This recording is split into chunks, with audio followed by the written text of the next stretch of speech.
স্বাগত জানাচ্ছি খাদ্যনগর থেকে মধ্যে সাথে আছে আমি শামীম জাহিদ। নির্মাণ খাতের দেশীয় প্রতিষ্ঠানগুলোর ইতিমধ্যেই অনেক সাফল্য দেখিয়েছে।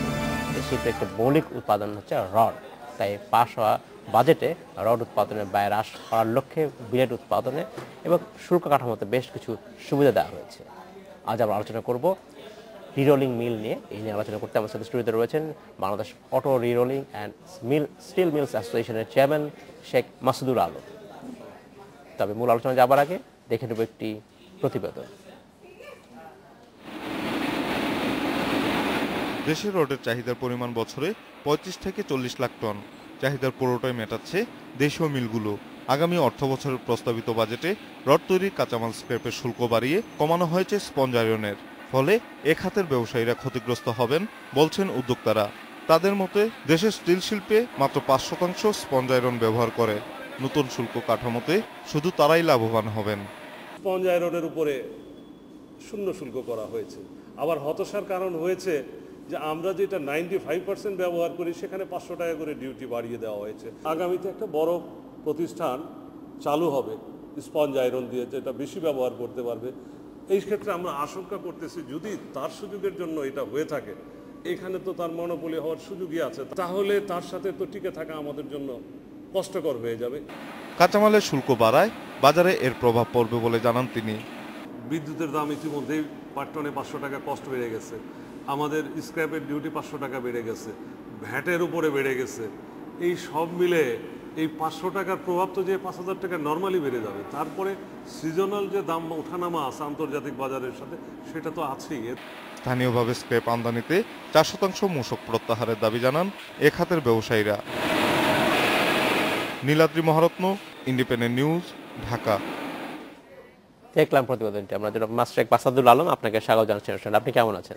জি, আলহামদুলিল্লাহ ভালো। আমরা প্রতিবেদন দেখলাম যেখানে বলা হচ্ছে যে বেশ কিছু বাজেটে সুবিধা দেওয়া হয়েছে শুল্ক কাঠামোতে এবং বিলেট উৎপাদনেও একটা হ্রাস সুবিধা দেওয়া হচ্ছে, যার ফলে আমরা ধরে নেওয়া হচ্ছে, বলা হচ্ছে যে রড এবং উৎপাদনে খরচটা কমে আসবে এবং সামগ্রিকভাবে শিল্পের উন্নতি হবে।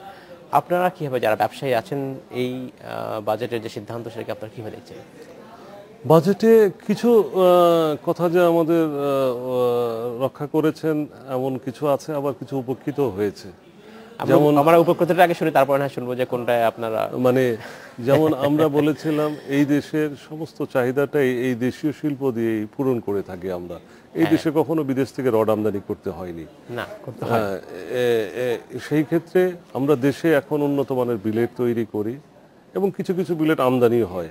আমাদের দেশে প্রথমে যেমন শুধু বাইরের থেকে বিলেট আমদানি করে রড তৈরি হতো, তারপরে স্বল্প মূল্যে যাতে পাওয়া যায় এই জন্য সরকার এবং আমাদের অ্যাসোসিয়েশনের সাথে আলোচনা করে মাঝপথে আমরা শিপ ডেকিং শুরু করি। এই শিপ ডেকিং থেকে যে স্ক্র্যাপটা পাওয়া যায়, এই স্ক্র্যাপ থেকে সরাসরি কিছু রড তৈরি করি। তো এক সময় পুরোটাই ওই স্ক্র্যাপের রড দিয়েই চলতো। তখন আমাদের ধারণা ছিল যে এটাই সবচেয়ে উন্নত মানের রড।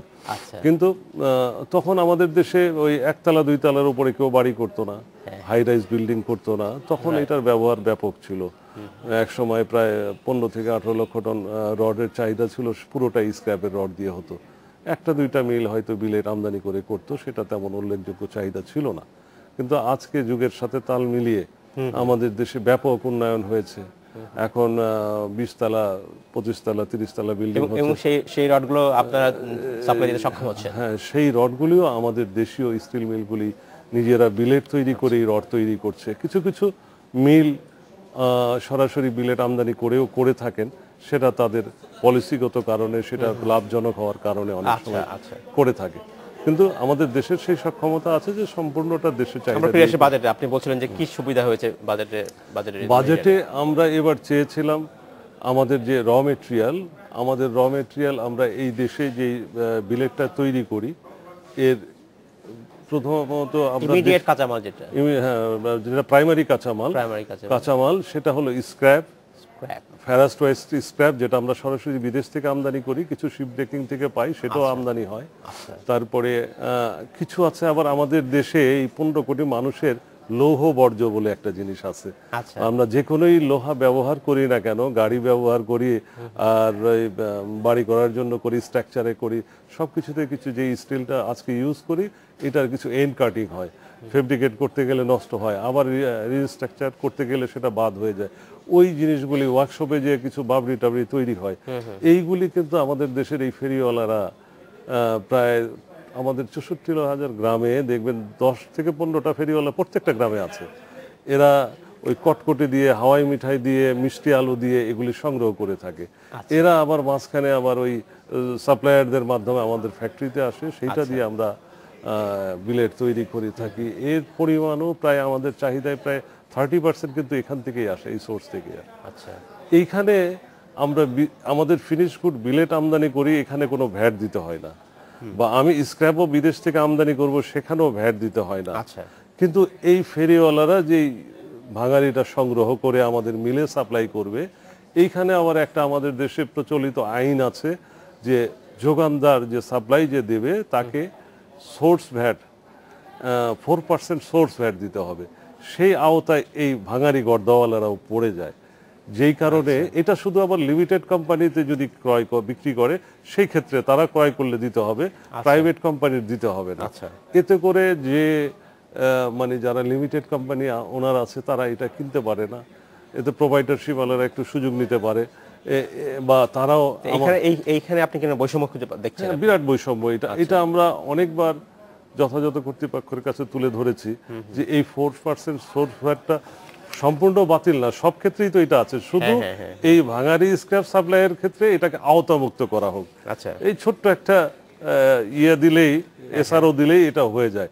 কিন্তু এটা আজ পর্যন্ত যখনই আমরা ওই ছোট টেবিলে বসি সবাই নীতিগতভাবে একমত হয়, এটা আজ পর্যন্ত হয়নি। হ্যাঁ, সর্বোচ্চ মহল থেকে এটা আসেনি। আমরা গেলে এবার যতটুকু হয়েছেন, আমাদের অর্থমন্ত্রী মহোদয়ের সাথে আমরা যখন কথা বলেছি, উনি শুনেছেন, বেশ কষ্ট করে অনেক ব্যস্ততার মধ্যে আমাদের অল্প কিছুক্ষণ সময় দিয়েছিলেন।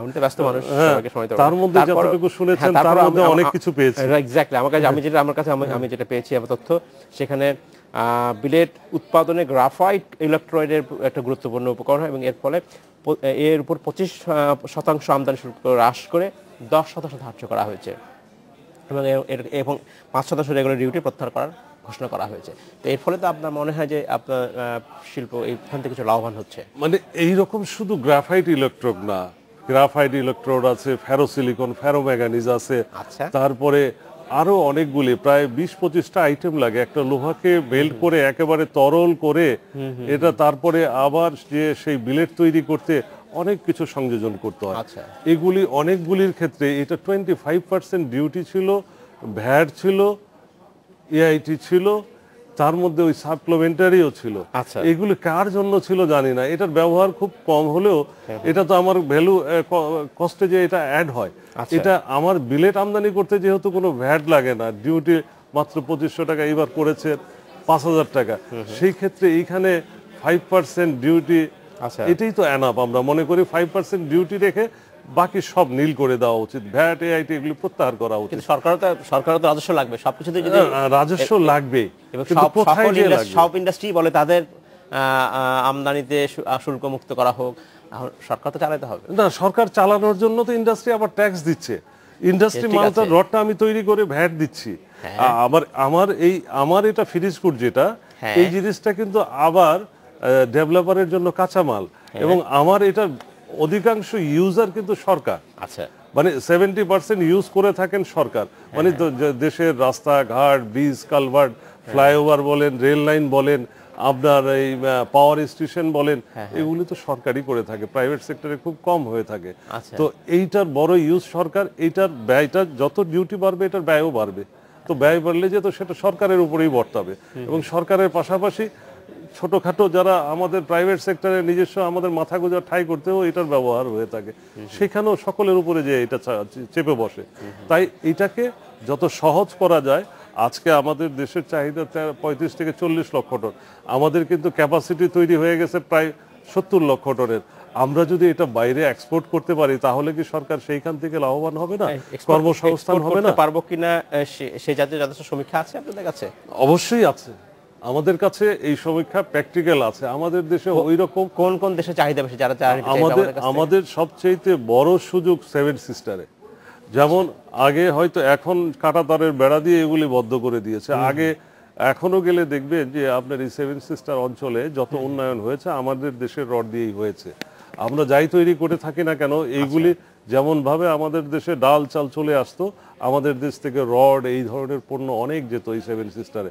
তার কারণ তাদের যোগাযোগ ব্যবস্থার অসুবিধার কারণে, ব্যয় বেশি হওয়ার কারণে আমাদের থেকে সবসময় তাদের সহজ হয়েছে। কিন্তু এখন সরকার, আমাদের সবচেয়ে বড় প্রতিবন্ধকতা হলো এই আইনগুলি। এই যে এখনো আমাদের 25% থেকে 10% করেছে, এই জন্য সরকারকে অভিনন্দন জানাই। কিন্তু পাশাপাশি এটাকে 5% করলে কি এমন ক্ষতি হতো? হ্যাঁ, এটা 5% করে দিয়ে ভ্যাট ট্যাটগুলি প্রত্যাহার করে দিলে এবং এই সাথে ফেরো অ্যালয়, ফেরো সিলিকন, ম্যাঙ্গানিজ যেগুলি আছে সবগুলিকে যদি নীল করে দেওয়া হয়, আমার রড এক্সপোর্টে তো সরকার লাভবান হবে। জনাব আলম, ধন্যবাদ। আমাদের সময় হচ্ছে বিরতিতে যাওয়ার সময় হলো, একটি বিরতিতে যাওয়ার, ফিরছি শীঘ্রই, সাথেই থাকবে।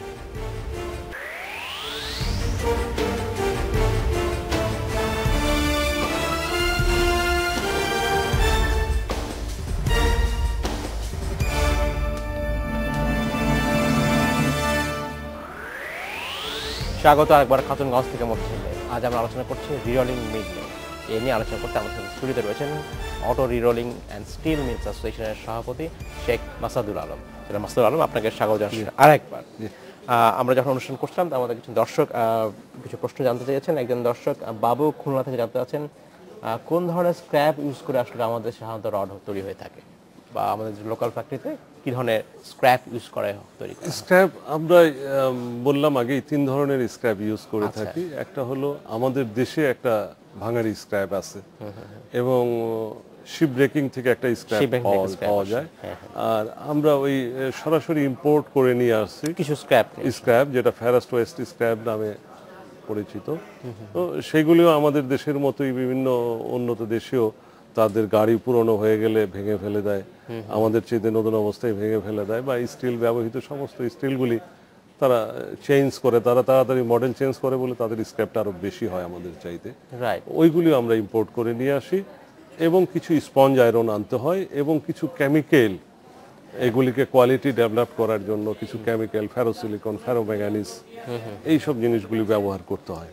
আচ্ছা, আমার মনে হয় আমাদের দর্শক প্রশ্ন উত্তর পেয়েছেন। উনি আসলে নিশ্চয়ই জানতে চাচ্ছেন যে আসলে যেটা রড সংক্রান্ত বিষয়ে প্রশ্ন আসলে, যেটা সবাই আসলে এর স্থায়িত্ব কতটা, মজবুত কতখানি, এই বিষয়টি আসলে মানুষের এক ধরনের প্রশ্ন থাকে, এবং সেখান থেকে আসলে প্রশ্ন করা। তো আমাদের দেশে যে রড, সেটা অন্য দেশের তুলনায় গুণগত মানে কি তেমন কোনো পার্থক্য আছে নাকি পার্থক্য নাই? না, কোনো পার্থক্য নাই। আমরা এখন সবচেয়ে উন্নত মানের টেকনোলজি দিয়ে করে থাকি, যারা কোয়ালিটি মেনটেন করে থাকে। আমাদের দেশে এখন 3 ধরনের রড তৈরি হয়ে থাকে, যারা যেমন আমাদের 3টা অ্যাসোসিয়েশনে কিন্তু আলাদা আলাদা ভাবে আছে। কিছু রোলিং মিল আছে শুধু ওই প্লেট থেকে স্ক্র্যাপ দিয়ে রড তৈরি করতেছে, আর কিছু স্টিল মিল আছে সেই পুরনো মান্ধাতার আমলের স্টাইলে ভাঙাড়ি মেল্ট করে ওপেন ডাইসি ঢালাই করে তারা করতেছে। আর কিছু অটোমেটিক রিরোলিং মিল, স্টিল মিল যেগুলো আছে, তাদের নিম্ন ধরনের যেটা মিনিমাম, তারা পিনস্টেল ইনগট যেটা আছে সেটা দিয়ে তাদের ল্যাব রাখতে হবে, তাদের স্পেকট্রোমিটার থাকতে হবে, একজন মেট্রোলজি ইঞ্জিনিয়ার থাকতে হবে, এবং অধিকাংশ আমাদের মেম্বার অধিকাংশ মিলেই সেগুলি মেনটেন করেই করে থাকে। তাদের গুণাবলী রক্ষা করে তারা যদি চায় 40 গ্রেডের ইনগট তৈরি করে, বা 40 গ্রেডের বিলেট তৈরি করে, 60 গ্রেড রড তৈরি করার জন্য 60 গ্রেডের বিলেট তৈরি করে। বিলেটেই কিন্তু কোয়ালিটি নির্ধারণ করা হয়, আর রোলিং মিলের কাজটা হলো শুধু শেপটা তৈরি করা। হ্যাঁ, মেইনলি কোয়ালিটিটা স্টিল মিলেই হয়ে থাকে। তারপরে টিএমটির জন্য একটা আলাদা স্ট্যান্ডার্ডের বিলেট তৈরি করতে হয়। টিএমটিতে অবশ্য রিরোলিং মিলে কিছু টেকনিক্যাল ভাবে তাদের উপরের লেয়ারের স্ট্যান্ডটাকে বাড়িয়ে দেওয়া হয়। হ্যাঁ, এই ক্ষেত্রে দ্বিমত আছে, কারো বলে থাকেন যে ভিতরের স্ট্যান্ডটা তো আগের অবস্থায় রয়ে গেল, উপরের অবস্থাটায় গরম লোহার মধ্যে যখন একটু পানি স্প্রে করে দেওয়া হয়, উপরের লেয়ারের স্ট্যান্ডটা বেড়ে যায়। হ্যাঁ, এতে করে উপরের স্ট্যান্ডটা ঠিকই পাওয়া যাবে, কিন্তু ভিতরে একটু দুর্বল থেকে যাবে। তো এটা আমাদের মতো দেশে হয়তো এটা অনেক দেশে এখনো অনেক বড় কাজে কিন্তু এখনো টিএমটি সবাই ব্যবহার করে না। আচ্ছা এখানে 60 গ্রেডটাই ব্যবহার করে, তার কারণ এটার ভিতরে বাইরে একই স্ট্যান্ড থাকে, বা 40 গ্রেডটাও একই স্ট্যান্ড থাকে। টিএমটিটার উপরে এক ধরনের স্ট্যান্ড থাকবে, ভিতরে আরেক রকম থাকবে। এটাই আমাদের দেশে স্টিল মিলের আসলে ভবিষ্যৎ কদূর যেতে পারে, কারণ আমাদের যে বেসিক র ম্যাটেরিয়াল যেটা ওর আয়রন, সেই ক্ষেত্রে আমাদের দেশে তৈরি হয় না। এটা আসলে সেক্ষেত্রে কি আমাদের এই শিল্পকে বেশি দূর যাওয়ার সম্ভাবনা রয়েছে? আমাদের সম্ভাবনা প্রচুর আছে। আমাদের দেশে ওর না থাকলেও আমাদের দেশে 15 কোটি মানুষের দেশ, এটার সংখ্যা কিন্তু আজকে প্রধানমন্ত্রী কিন্তু বলেছেন যে আমরা এই জনসংখ্যাটাকে ওই যে 2 জন থেকে 1 জনে নামিয়ে আনা, এটার পক্ষে আমি না। এদেরকে যদি কর্মের হাত তৈরি করা যায় তাহলে এটা আমাদের আরো ইকোনমিতে ডেভেলপ করতে পারে। তো সেইভাবেই আমি বলছি যে আজকে আমাদের দেশে 15 কোটি মানুষের দেশ, 15 কোটি মানুষের কিন্তু একটা লৌহ বর্জ্য তৈরি হয়, যা দিয়ে কিন্তু আমরা প্রায় 30% স্ক্র্যাপ পেয়ে যাচ্ছি। এটাও কিন্তু আরেকটা রিসোর্স, এবং আমাদের নিজস্ব ডিমান্ডও আছে। আমাদের দেশে গ্যাস আছে। আপনি হয়তো বর্তমানে আমরা দেখতে পাচ্ছি গ্যাস সংকট আছে, এক্সপ্লোরেশনে যেতে পারছি না বলে আমাদের এই সংকটটা। আমাদের দেশের দিকে কিন্তু সকলে তাকিয়ে আছে এইগুলির জন্যই। এই সম্পদগুলি যদি এক্সপ্লোরেশন করে আমরা ব্যবহার করতে পারি, আমাদের দেশে এখনো বিদ্যুতের দাম বৃদ্ধি করছে বারবার, তারপরেও বলি আমরা সস্তাই আছি। আমরা গ্যাসের দাম এখনো কম আছে, আমাদের ম্যান পাওয়ার আছে, আমাদের নিজস্ব একটা প্রয়োজন আছে। আমাদের দেশের কিন্তু 30%ও এখন পর্যন্ত উন্নয়নমূলক কর্মকাণ্ড ঘটে নাই, আরো 70 ভাগ বাকি রয়ে গেছে। উন্নত বিশ্বে কিন্তু এটার ব্যবহার নাই, আমাদের মতো দেশেই ব্যবহার বাড়বে। তো এই বাড়ার জন্য আজকে আমরা বলতেছি আমাদের 70 লক্ষ টন ডিমান্ড, এটা যে 1.5 লক্ষ টনে 150 কোটিতে চলে যাবে না তার কোনো আমরা আশা করি যাবে। তার কারণ আমি বললাম 20 বছর আগে আমি দেখেছি যে আমরা 20 লক্ষ টন ব্যবহার করতাম, এখন 40 লক্ষ টন, এটা 70 লক্ষ টনে তো চলেই যেতে হবে। আমরা সেটাই আশা করব যে এই শিল্পের যথেষ্ট উন্নতি হবে। জনাব মাসাদুল আলম, আপনাকে অসংখ্য ধন্যবাদ। সময় স্বল্পতার আজকে আমাদেরকে এখানে শেষ করতে হচ্ছে। আপনাকে ধন্যবাদ। এই ছিল আজকের মতো খাতুনগঞ্জ থেকে মধ্যে, আমাদের সাথেই থাকবেন, দেখা হবে আবারও।